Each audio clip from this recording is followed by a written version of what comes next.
Music டே அப்படின்னு சொல்லிட்டு ஒரு டேங்க. இது வந்து 1976 ஜோஹன் கோஹன் அப்படின்ற ஒரு பர்சன் இவரால் வந்து உருவாக்கப்பட்டது தான். அதுக்கப்புறம் ஐரோப்பியனுடைய வானொலிகள் என்ன பண்ணாங்கன்னா இதை அப்படியே பிரபலப்படுத்த ஆரம்பிச்சாங்க. ஏன்னா அவர் ஒரு பயங்கரமான மியூசிஷியனாக இருந்தார். அதை தொடர்ந்து பார்த்தீங்கன்னா இது அப்படியே 110 நாடுகளில் பரவி கிட்டத்தட்ட 406 குழுக்களாக வந்து இதை செலிப்ரேட் பண்ண ஆரம்பிச்சிடாங்கப்பா.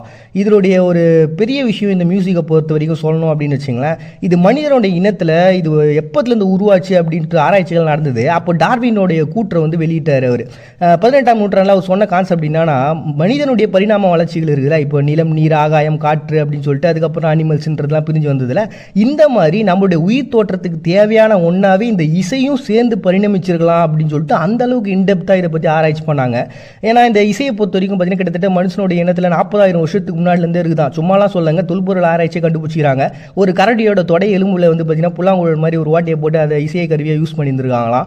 அதே மாதிரி இந்த பறவைங்களோட எலும்பு, மாமுத் தந்தம் இதெல்லாம் வச்சு இசை யூஸ் பண்ணிடுறாங்க. இசையை